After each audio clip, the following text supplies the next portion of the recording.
Yo, what's up with y'all, man? I hope you're doing good. If you're new and you're a fan of the NBA, subscribe to this channel. So let's get straight into it. It's like it's Minute Maid, hijack 4, renegade, 24, number 8, Kobe shit fade away. Ballin' since 11th grade, still in school, let him hate. So the 2019 NBA draft class so far throughout the season has been an interesting one to say the least. I say that only because a bunch of the top tier prospects have started the year rough. Out of the first 7 picks in the NBA draft, only one of them are currently shooting over 40% from the field. The only outlier, of course, being Ja Morant. Other than that, over half of the most praised prospects have been majority of the time cheats. That is not to say that they shouldn't have been picked so highly. All these struggles, as usual, should be anticipated for these rookies, and they're bound to have much brighter days ahead of them. Their time isn't just now, at least not yet. But tell me why there are several other rookies a part of this draft class who are not in the lottery, like the RJ Cams, Kobe Whites, and the rest of them, but are looking like so far that they definitely should have been. As usual though, before I even hop into my bag, I must mention to you the sponsor of this video, SeatGeek. Please, I'm asking you to stop doing your pocket so dirty and giving yourself a headache when you plan to attend games. And download the best ticket buying app out there, SeatGeek. The color coded and seats being rated on a scale of 1 to 10 makes life so much easier and convenient for people like me and you. Links to download this beauty of an app will as usual be in the description box. And just right before you make your move, make sure to use code Mojo99 for a whole $20 off of your very first purchase.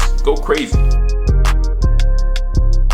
Seeing the Warriors organization take a complete 360 has brewed a mixture of emotions in the average NBA fan's mind. A feeling of excitement is undoubtedly there because of their cocky reign of dominance over the last few years. But at the same time, don't lie, you feel kind of bad just because of how the way things ended. So along with the happy and sad emotion that's obviously there's this one awkward emotion that's continuously rising and rising as each month goes on. And that emotion is slick fear. Fear because of what the Warriors potentially have been planned for the future. Although it is laughable how one of the most bandwagon teams in the league have a bunch of randoms running around the court every single night. When I say randoms, I mean randoms like, who the hell is this guy? We've never seen him before, and if we've seen a player before on their roster, that means that they're likely on the way to being washed. Like, who is he, and who, wait, slow down. That dude right there is nice. He is one of the main reasons why I'm slick scared of the Golden State Warriors in the next few years. That fear rising as each month goes by is because of him. Through all of the ugly adversity that's clouded this organization for the last few months, there's been a weird random bright spot, some sunshine throughout the storm. Now towards the beginning of the year, I'm not gonna lie, I don't really think much of this dude's performances. If anything, I thought that the simulation was broken and the weather was tweaking. It was supposed to be all rain over there, not a single ounce of good. But nah, if anything, I was the one tweaking because this dude is the real deal. Eric Paschall is legit. If I were to tell you prior to the season that a second round pick, more specifically the 41st pick in the NBA draft, was to lead a draft class filled with Zion, Ja Morant, RJ Barrett, Kobe White, and etc., every single prospect that you can think of, he is leading them in scoring. He's outscoring every single one of your favorite rookies, and he's doing it efficiently. Now that is of course due to several things. For one, opportunity. He has the freedom to do whatever the hell he wants over there in Golden State, thanks to basically the entire team being wiped into oblivion by injuries. Eric coming out of school was and still is a 6'6" hefty forward, and it seems like he's almost in the same mold as, dare I say it, Zion Williamson. Now obviously he doesn't have as much athleticism and definitely doesn't have the speed and quick leaping ability of Zion, but in the general consensus, he's short, he's strong, and he can jump, and he's powerful. They're in the same mold, they have the same player build. He's real physical and loves to catch bodies. Thanks to his physicality in the paint, he can take all the bumps and bruises that come with being a force inside. One of the major pluses of Eric's game is that he just isn't limited to being an inside scorer. He has this wonky, at first sight, but good, reliable jumper. Now his 3-point percentage won't fully indicate nor back that up just yet, but his mid-range pull-ups and free throw percentage proves that to be true. The versatility of this man and little spark of energy, or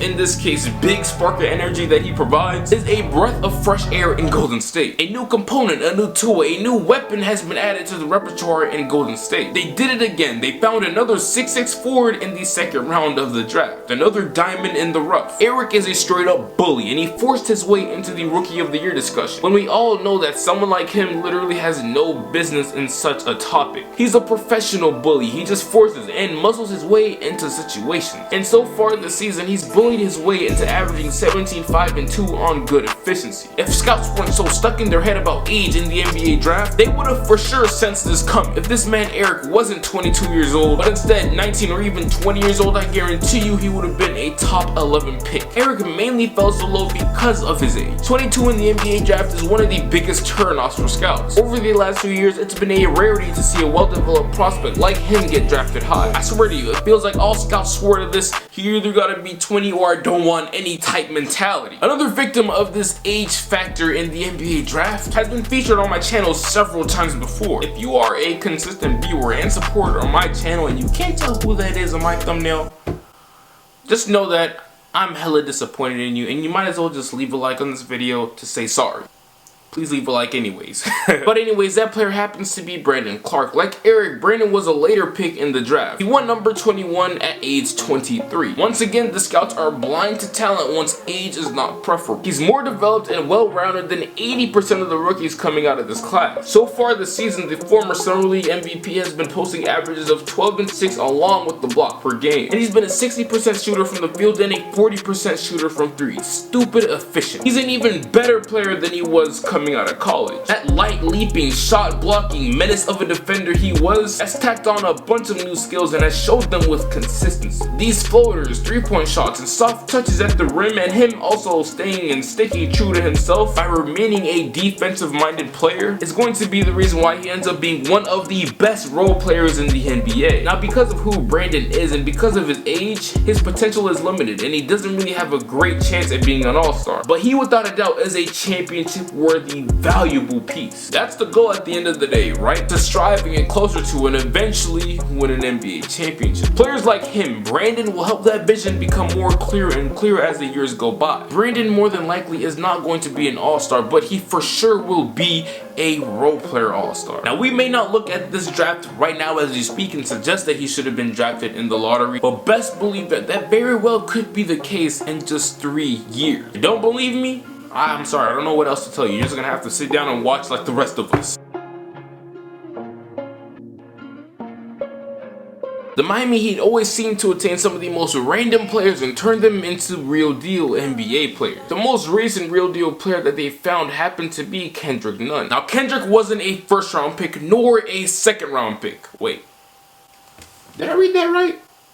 I indeed did. You heard that right. I did not trip or stutter. He wasn't a first or second round pick. This man went undrafted. But he did end up getting an opportunity with the Warriors back in 2018. But he didn't see any serious opportunity in the league at the time. Mans was limited to playing for the Santa Cruz Warriors. And majority of the time over there, he came off the bench and averaged 19 points per game in under 30 minutes of play. They've kept them locked up for so long, but this underground talent got his shine when he signed with the Miami Heat back in April. And as he impressed in Summer League and killed it in preseason, playing toe-to-toe against James Harden and giving him a 40-piece, he began to turn heads. Now, as we all know, Kendrick was not drafted at all. The thought of this dude right here hooping in the NBA today not being even a part of the 2018 draft period makes me sick. It's obvious that he should have been taken into consideration, especially with how a few of these late lottery picks back in 2018 have been playing. If all the scouts back in 2018 knew what we now know, Kendrick is basically guaranteed to be a late lottery pick, if not just outside of the lottery. Now, his potential may not be the highest going into the future, but his production off rip would have you thinking that this man was a college phenom, when in reality he was just a regular schmegular dude just waiting to get his. These 3 players that I covered, Kendrick Nunn, Brandon Clark, and Eric Paschall, got little to none attention going into their draft classes and weren't being talked up at all like the rest of their peers, and now are looking like they should have been just like their peers of their class. This is the end of the video though, man. I really do appreciate you as always coming over here and seeing what I have to talk about today. And also, before you go, if you didn't already, I'm having a giveaway on December 19th. I'm choosing the winners on December 19th. There are going to be 2 winners specifically. Now, all you have to do, if you didn't know already, I'm kind of tired letting people know about this because I'm tired of repeating myself. But all you gotta do is follow me on Instagram and also follow my clothing brand account, like those pictures, and comment the recycle emoji under both of those pictures. Well, just really my personal account. Do that and you're in. There's gonna be 2 winners. If you want in for your free early Christmas gift, my gift to you, go do your thing. But until then, like I said, as always, like the video, share the video with at least 2 other friends. But until then, I'll get right with you. Long live Juice. No way, no way, remember back when I couldn't get a play, no home, I ain't have a place to stay, I got to work, made it serve free to way, told my girl who'd ever